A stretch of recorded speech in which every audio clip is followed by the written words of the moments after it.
Crossover Thursday here on the Locked On Podcast Network. Locked On Steelers meets Locked On Cowboys. Chris Carter, Marcus Mosher, getting into all the matchups. Let's get into it.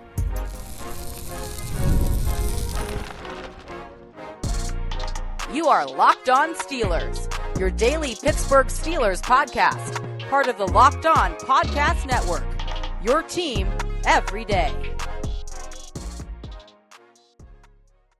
Hello and welcome to Crossover Thursday here on the Locked On Podcast Network. Chris Carter from Locked On Steelers here with Marcus Mosher of Locked On Cowboys. We're going to get into this signature matchup that the NFL is loving. It's going to be on TV this Sunday. As always, you can find this show and all your Locked On shows on your favorite podcasting apps and on YouTube. Like this video if you enjoy it. Subscribe to this channel to get all of your Steelers or Cowboys updates all week long, Monday through Friday. And today's episode is brought to you by PrizePicks. PrizePicks sponsors all our Crossover Thursday episodes. Download the app and use code LOCKEDONNFL to win $50 instantly when you play $5 only at PrizePicks. Marcus Mosher, what's up, man? How you doing? I'm doing well. I'm excited for this matchup. Well, kind of. We'll talk about why I'm not super excited about it. But listen, Cowboys Steelers, we only get this once every 4 years. Yeah. This has been a matchup that has historically produced some awesome games.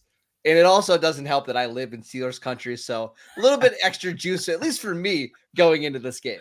Look, growing up in Pittsburgh, I grew up in the 90s, and all the Steelers had to hold on to Super Bowl-wise was the 70s. So if you love football, your old man showed you Steelers Cowboys highlights from the 70s when they played, and then you grew up, you saw the 90s Super Bowl win when the Cowboys beat them in Super Bowl 30. So like that was it's been an iconic matchup for a long time, and I got to ask you, Sorry, did Neil O'Donnell throw that game? Did he throw the game? No. Did he avoid Cordell Stewart on purpose? Yes, he did, and he deserves to go to a bad place. There you go. Okay, that's great. You at least get that started. I think there's a lot of reasons why I'm excited about this game, but can we just do like a super superficial reason why I like this game? Do the Cowboys and Steelers have the best uniform matchup in the NFL? Like, there's something about the Cowboys and Steelers uniforms together that just make this awesome TV and great football. Look, I like every time they meet up, it is like iconic, right? Like it's just like they do clash very well. Like the blue and the white, the black and the gold. They're just it looks so good. I still remember the 2008 one where it was like TO versus that defense, and just you're right. It is one of the greatest clashes, like as far as uniforms and styles, and again branding. Like it's just so classic. Blocked that game out of my memory, by the way. That was a crazy one. But let's get into this matchup. The Steelers defense has been very good for most of the 4 games, but last week they had a letdown game a bit, allowing 27 points to the Colts, allowed 17 points in the first 3 drives, and that a lot of people are wondering, okay, is this the real Steelers defense or was that the real Steelers defense? The Cowboys offense has been good at the times this year, but has also faltered a bit, and they were able to get over the finish line against the Giants, but obviously 20-15 against the Giants isn't the result that you want there. Who do you see being the unit that's going to have the edge in this contest, just specifically between these two sides of the ball? Well, this is strength on strength, right? This is the Cowboys' best side of the ball, and this is Pittsburgh's best side of the ball. I lean Pittsburgh for a couple different reasons, right? The number one is I think they can stop the run. I know they didn't do it that well against the Colts, but the Colts give you a very unique look, right? They can play 11-on-11 football with Anthony Richardson. You'll notice in that game, once Flacco came in, Indy really didn't run the ball all that well. Dallas doesn't have that dimension with Dak. They had it in 2016, the only time that Dak played Pittsburgh. They don't have it now just because of his age and his injury. So this is going to turn into a Cowboys passing offense against Pittsburgh's passing defense. And I think that favors Pittsburgh because they do have some really good edge rushers, obviously including DJ Watt. They have a very good secondary.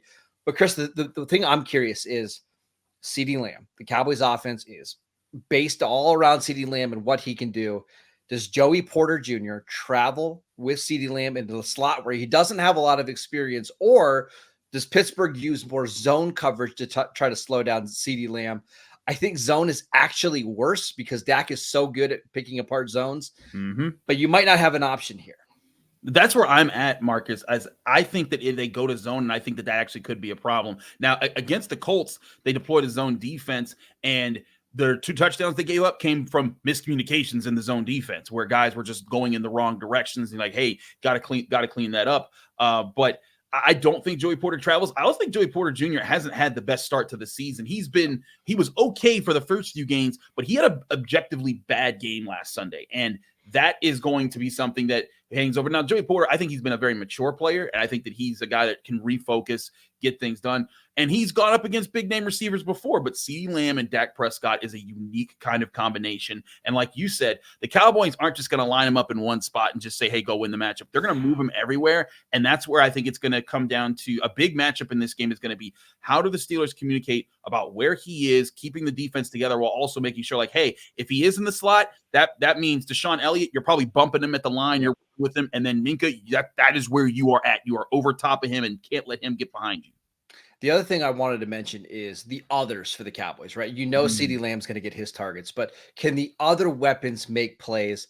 Last week when the Steelers played the Colts, Josh Downs had an awesome game. And one of the ways that Downs had an impact was being able to make plays after the catch, right? He would catch some of these 4 and 5 yard out routes and then cut them up the field. The Cowboys will be without Brandon Cooks, their number 2 receiver. So they're already in a little bit of a hole right now. It's going to be Jalen Tolbert. It's going to be Kevontae Turpin, Jalen Brooks. Can those players make plays after the catch? If the answer is no, and this is just a better Pittsburgh Steelers tackling game, I don't see how the Cowboys win. But if they can break a couple tackles, make some plays after the catch, who knows? I think that's definitely a part of the factor here. You talked about the Colts run game. The Cowboys, when the last time they played in Pittsburgh, Zeke Elliott was a true problem. He won the game at the end of the game. It was a fantastic contest, that was. But as of right now, the rushing offense is not going for the Cowboys. They're last in total yards. I think they're 30th in yards per attempt, 22nd in touchdowns scored. What's been going on with the Cowboys run game? And is there a way that you see them that like, hey, there's something in the Steelers defense that they can definitely exploit to get it going? Just to show you how bad the Cowboys rushing attack is. They've had 4 carries of 10 or more yards this year. 4. Yeesh. 3 of those have come from CeeDee Lamb. Not a running back, a wide receiver, right? That's how bad the situation is. All right, that's bad. Yeah. Well, and I think part of Pittsburgh fans know this with, their young offensive line. The Cowboys are starting 2 rookies at left tackle and at center. They have an older right guard, Zach Martin, and it's just a unit that hasn't gelled well together. They're hoping as the season goes along, it gets better. Just hasn't been the case so far. And I think in this game, you're going to struggle because Cam Hayward is still among the absolute best run defenders in the league. Pittsburgh is going to run blitz. They're going to send a Lyndon Roberts downhill. Patrick Queen can run sideline to sideline.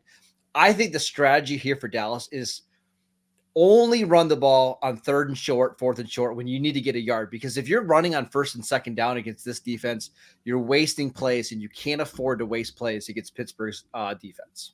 Yeah, I agree. The Steelers' whole goal of their defense is to put you behind the sticks and put you in 3rd and really longs, like 3rd and 8, 3rd and 12, that kind of distance. And then that way, TJ Watt, that pass rush, they can tee off against you and they get after. And that's going to be a big factor there.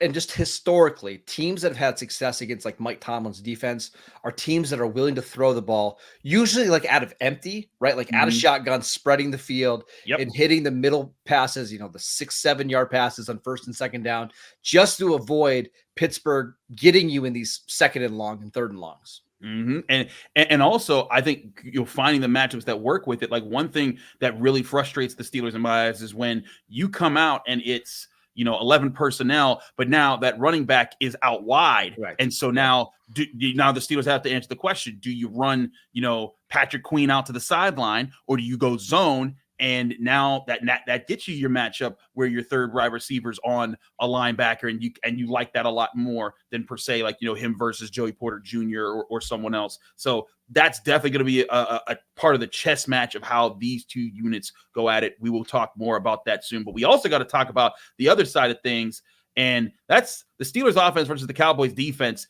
Because if you read the injuries combined between the 2 of them, it reads like a CVS receipt.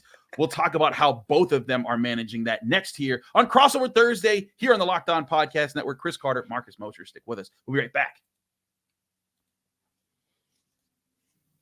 But first, I want to remind you this show is brought to you by Game Time. It's fall. That means there's plenty to do everywhere out there. So there's no better place to get tickets for all your favorite live events than Game Time. Game Time has a new feature called Game Time Picks that makes getting tickets to your favorite events even easier before and getting you the best deals possible. You go on Game Time, find an event, find a band, find a team that you want to go see, and they'll make it fast and easy to buy tickets for all your sports, music, comedy, and theater events near you. One feature that I love is called the Super Deal, where it finds you a combination of the best seat for the best price available, whether that's front row at a concert or club seats at the big game. Plus, Game Time guarantee means you'll always get the best price no matter what. If you find tickets in the same section and row for less somewhere else, Game Time will credit you 110% of the difference of those prices. Snag the tickets without the stress with Game Time. Download the Game Time app, create an account, and use code LOCKEDONNFL for $20 off your first purchase, or go to their website, gametime.co. Terms and conditions apply. Create an account and redeem code LOCKEDONNFL for $20 off. Download Game Time today. What time is it? It's game time.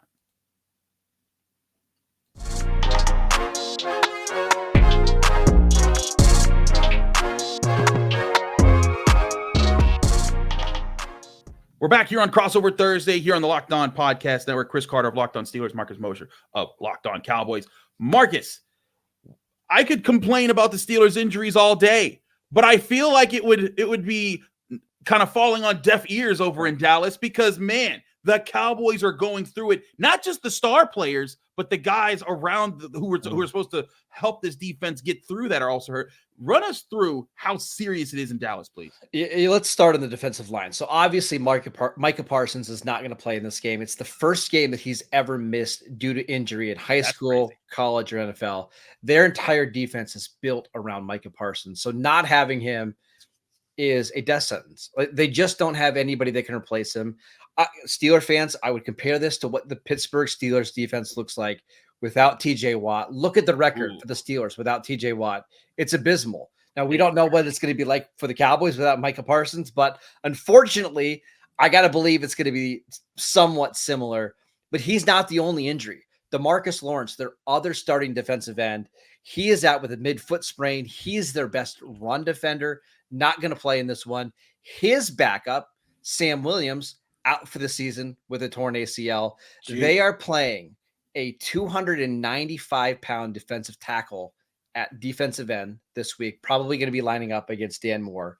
Their other edge rusher is probably going to be Marshawn Nealand, a second-round pick from Western Michigan this year. Played well, but still a rookie.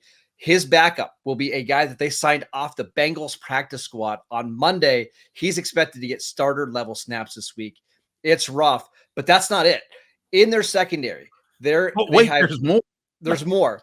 Deron Bland, their all-pro cornerback who had 5 pick sixes last year. He's not playing this week with a foot injury. His backup, Kalen Carson, likely not going to play this week with a shoulder injury. They are decimated on defense. That is okay. Yeah, that's pretty bad. That's you go through all the different lines there, and not like you said, not just the star power, but the guys at the different levels of defense that are supposed to keep this unit together. That is a hurt piece because going into this, there was a lot of excitement about this Cowboys defense going into this season with the star power that it has on it. And that's a big hit. Now on this Pittsburgh side of things, it's not that bad, but it's not exactly, peachy either. You got right now the Steelers offensive line has been destroyed for most of the season. Troy Fautanu was looking really good according to the team. They felt like he was their second best lineman behind Isaac Seumalo. He's out for pretty much most of the year. There's a slight chance he could come back very, very late in December, maybe in January, but that's pretty much most of the year. There's Isaac Seumalo, who hasn't played yet this season because he's been injured, though they expect him back this week. But that comes at the expense of they just lost James Daniels for the season, who was PFF graded him as their best offensive lineman and one of the best linemen so far this year. So you look at that and you're like, man, that's pretty rough on the Steelers right now. But again, that doesn't compare to what the Cowboys are going on right now. I mean, it's kind of what everyone's dealing with, right? Everyone's dealing with injuries. If you're a fantasy owner, you're probably losing your mind that Christian McCaffrey's not playing every week. But I ask you this, Marcus, with that, is the advantage here to the Steelers too because of this, or is there something about the Cowboys that you think like, hey, this Steelers offense still isn't good? It isn't good yet, and there's something to capitalize on here. I mean, this is certainly a Pittsburgh offense that's still going through the growing pains of a new offensive coordinator and a new quarterback. So I'm sure that you'll see that at times, right? And I know the running game hasn't been great yet, but Dallas gave up almost 300 yards rushing to the Ravens and almost 300 yards rushing to the Saints. And that was with DeMarcus Lawrence and Micah Parsons. I think the strategy here for Pittsburgh is to run the ball early and often, not just with Najee Harris, but with Justin Fields. They've been awful at stopping rushing quarterbacks. Oh, And now you take their athletes off the field with Parsons and Lawrence, attack those bigger defensive ends, make them make plays in space.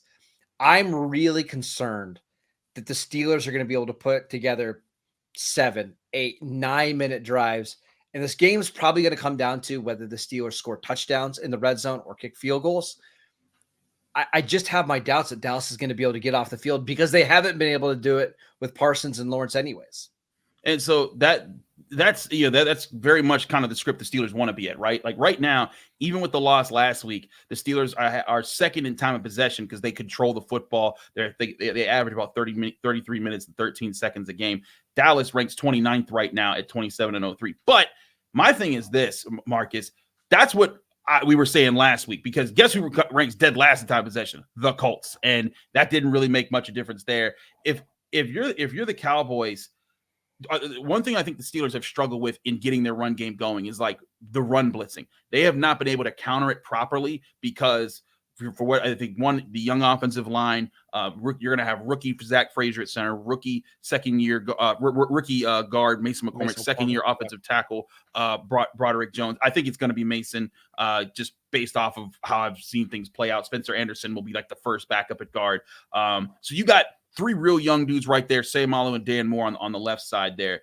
And if I'm the Cowboys, the way I'm thinking is, hey, we got to see if we can confuse those guys to keep Najee Harris from getting going, because when he's running, then all of a sudden everything's easier for everybody else. And then also to keep Justin Fields from being comfortable either in the pocket or going for runs. And if you can do that, you can offset the rhythm they want to be at and give your offense plenty more chances to just, hey, keep checking out, finding a way to attack this Steelers defense and eventually hitting on the big plays. I think that's the best way to play this as well. Like, turn this game into a shootout, because if it's a 33-30 game, I think the Cowboys have a chance to win that because they have Dak Prescott and CeeDee Lamb, right? It's not a lot, no different than like what Pittsburgh was doing in 2017 when they had Big Ben and AB. Like, the defense wasn't up to par. So just turn games into a shootout and hope your talent on offense wins out. My issue with that is Mike Zimmer has not been a big blitzer so far. Mm-hmm. But he hasn't really needed to because they've had Micah Parsons on the field. They might not have a choice in this game but to send a bunch of run blitzes and dare Justin Fields to beat them with his arm. That's not to say that he can't, but I think that's probably the better strategy for Dallas. Hey, make Fields throw a tight window pass to George Pickens on Trayvon Diggs. If it's a great pass and a great catch, we'll live with that result. But what we can't do is have these 8-minute drives that result in touchdowns and keep Dak and CeeDee on the bench. That's not good for anybody. Yeah, I agree. And that's the pace the Steelers want to play.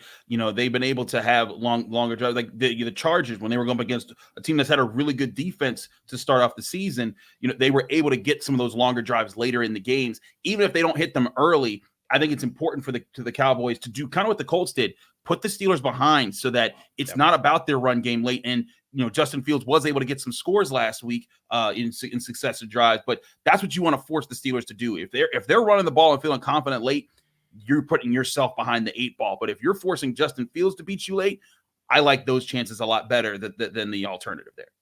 Yeah, and I just want to mention a couple things about this Cowboys defense. Mozzie Smith, their first-round pick from Michigan, has been awful the first 2 years of his career. However, he had the best game of his career in week 4 against the Giants. I was going to say, I saw some highlights. Yeah, he only played 22 snaps, 23 snaps. Okay. But looked fantastic. Now, does that translate over to this week? If the answer is yes, I think the Cowboys will have a chance. But if he's like what we've seen in every other game, I expect the Steelers to be able to run over this Cowboys defensive line because frankly, it's just not good at all. Mozzie Smith is one of the players to keep an eye on. If he performs well, the Cowboys will have a chance. Okay, that's something to look for there. I think another aspect here is the coverage. Trayvon Diggs, big name, everyone talks about, but this secondary, if there's a way for the Steelers to attack it, the Steelers, they haven't had a second receiver emerge. Calvin Austin had that one splash play against the Chargers, but rarely gets targeted. Do you think it would be prudent of the Steelers to say, hey, George Pickens, it's time for you to eat? Or do you think it would be better if the Steelers said, hey, let's divvy this up. Let's use Pat Freiermuth. Let's just kind of pepper the ball around to different guys. I think George Pickens is going to get his regardless. I think he's going to be a big part of this offense. He's going to get those downfield targets. One of my concerns is the Cowboys safeties have looked old and slow through the first 4 games of the season. And Van Jefferson doesn't scare you. Scotty Miller doesn't scare you. Even Pat Freiermuth, like you can give up 8 to 10 yard catches to Freiermuth and you'll be okay. I know Calvin Austin hasn't had a huge role. He has made a couple plays over the last couple of weeks, but he's the guy that scares me the most when it comes to get him in the open field, let him take off, and then outrun some of these older safeties. He's the one that could break this game open for Pittsburgh if the Cowboys are trying to do everything possible to take George Pickens out of the game. Okay, well, there you go. I think there's some matchups. We'll talk more about some more matchups on either side of the ball for both teams that I think are going to be vital in that. Next here on Crossover Thursday here on the Locked On Podcast Network, Chris Carter, Marcus Mosher. Stick with us. We'll be right back. But first, I want to remind you this show is also brought to you by FanDuel Sportsbook, the #1 sportsbook in America. You've heard us talk a lot about FanDuel because they are America's #1 sportsbook. There's no better place to get all your odds, ends, and lines on all the sports, whether it's NFL, NBA, which is coming right around the corner, MLB, which is now in the playoffs, all the action there, NHL's coming back soon, and college sports, and so many more. There's so many things, different things to bet on. But hey, if you want to bet on the Steelers, Cowboys, this is the best place. This is the best time to do it because this is a very close matchup FanDuel has all week long. They have maintained that the Steelers the Steelers are 1.5 point favorites at home against the Cowboys. That's been interesting to say, and that's maintained. The money line right now sits -136 Steelers, +116 Cowboys. The over/under has actually moved up to 43.5 points. I don't know about you, Marcus. I don't want to see 40 points. What are you talking about here? Take the under. That's crazy talk around in Pittsburgh. But you can bet on all those odds, ends, and lines at FanDuel Sportsbook, the #1 sportsbook in America. And right now, if you've never been on FanDuel before, new customers can take advantage of a big opportunity. All you need to do is place a $5 bet and $5 or more, and you can get $200 back in bonus bets guaranteed. So today, get $200 in free bets at FanDuel Sportsbook simply by being a new customer and betting $5 only on FanDuel.com. Just visit FanDuel.com today or download America's #1 sportsbook.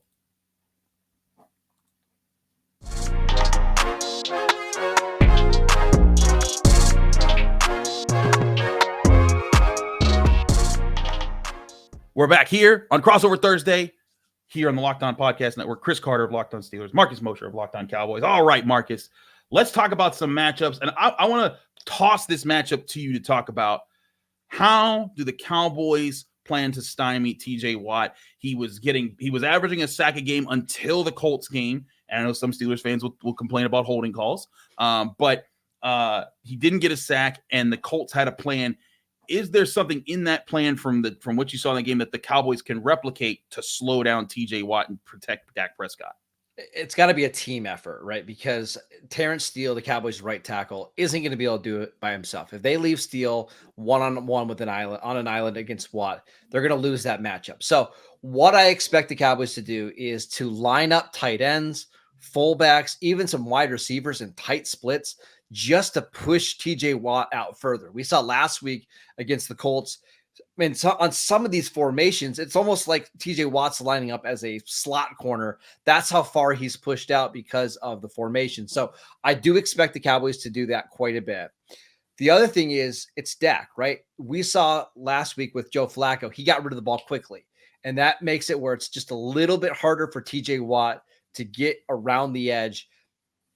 If your first read's not open, Dak, and your outlet's not, you got to take off and run, or you got to throw the ball away. This can't be a game where you feel comfortable sitting in the pocket, hoping things develop, because that's how a lot of these sacks happen. So it's got to be a team effort. It's got to be a good job by Mike McCarthy with formations. You need the players to actually block it, at least slow Watt down, and then you need Dak to do his part and not hold on to the ball and not take sacks. I'm a firm believer that sacks are a quarterback stat. That's why most of the best quarterbacks in the league just don't take sacks, because they're getting rid of the ball. They're knowing when to clock it. Dak is generally pretty good at it, but he does struggle from that blind side. So keep an eye on that matchup.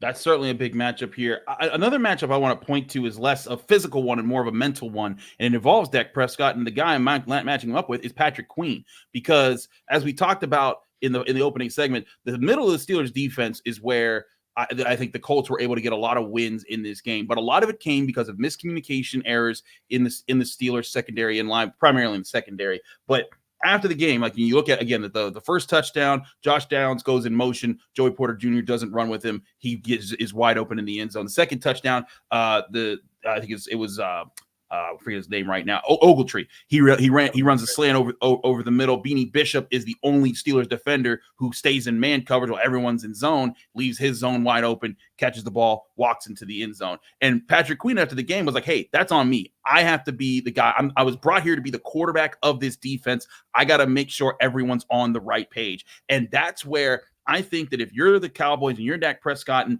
part of it's also the game plan before, but at the line of scrimmage, you get into the line of scrimmage early, you're motioning guys around, and you're trying to find those mismatches. How can I create confusion in that coverage, create some busted coverage opportunities, or simply create the matchups that I really want, like CeeDee Lamb against Beanie Bishop, CeeDee Lamb against Patrick Queen or Deshaun Elliott, and get them in spots where I can, hey, this is definitely an opportunity for us here pre-snap. And if you're Patrick Queen, how can we make sure that doesn't happen, but also how can we disguise those as saying, hey, yeah, you think that's over there, but that's actually where we want you to throw because Minkah is going to be jumping into that spot soon.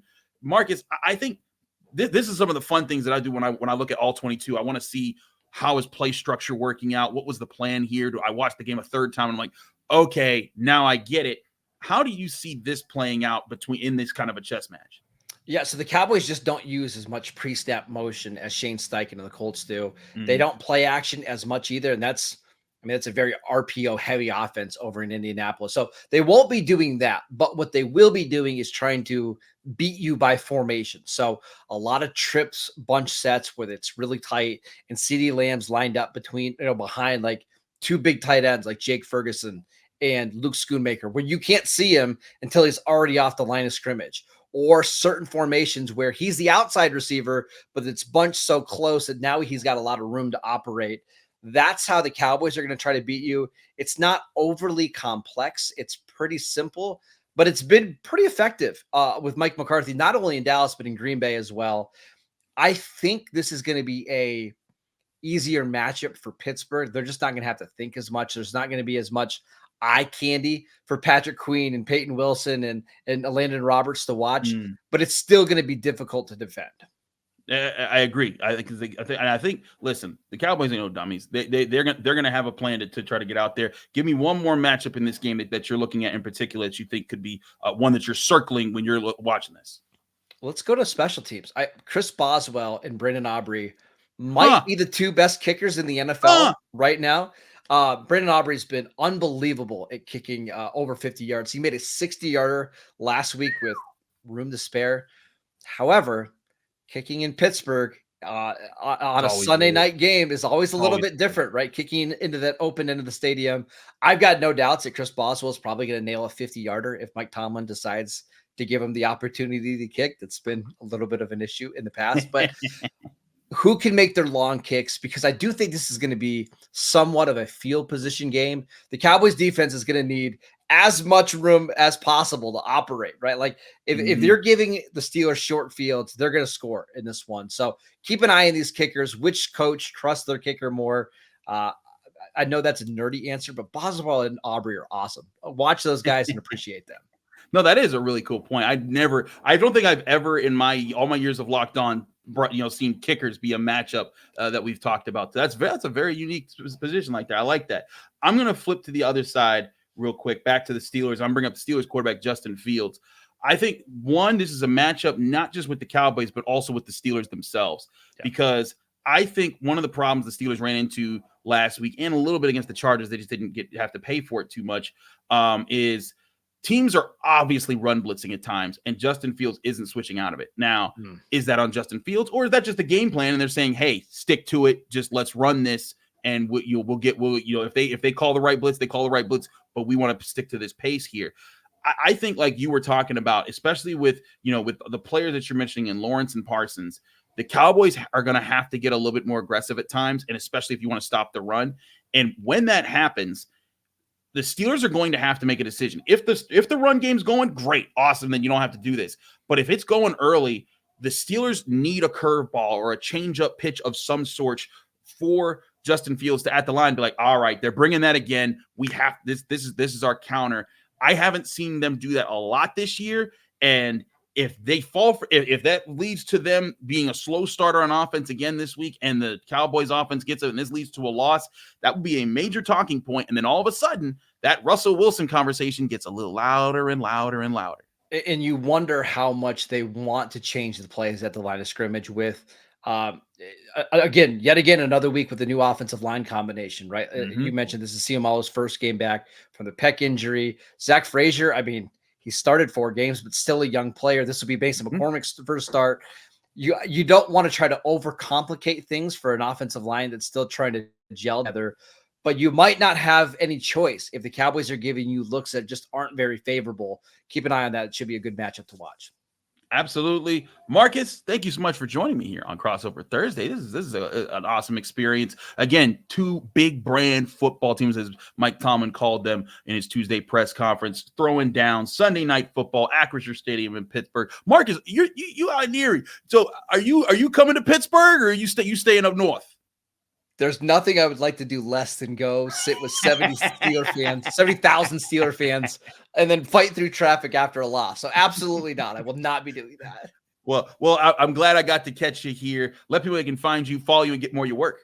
Yeah, at Marcus_Mosher, work for a 33rd team. Also work for that website that Steeler fans hate, Pro Football Focus. Go check. Yeah, we're back in Steeler fan good graces now with the chip rate. I saw that the chip grade, baby. Not it's like, okay, these guys know what they're talking about. I almost made a comment when you said James Daniels is the highest graded PFF guard after 4 weeks. I made a kind of smirk at the camera because we don't hate all of your Steeler players. I promise. It's not like we have a meeting on Monday mornings thinking, okay, how do we make Myles Garrett look better than TJ Watt this week? I promise that doesn't happen. I promise. I gotta admit, Marcus, there'll be some days where I'll be like, all right, what y'all do to do this? Because these don't add up. But to your point, hey, I use PFF all the time. Like I use sports information systems. Yeah.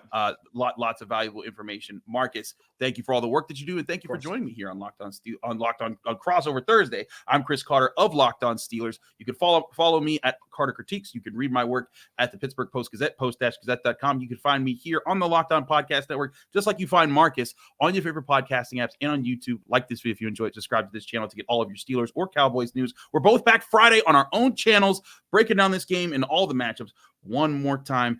Keep it here on the Locked On Podcast Network.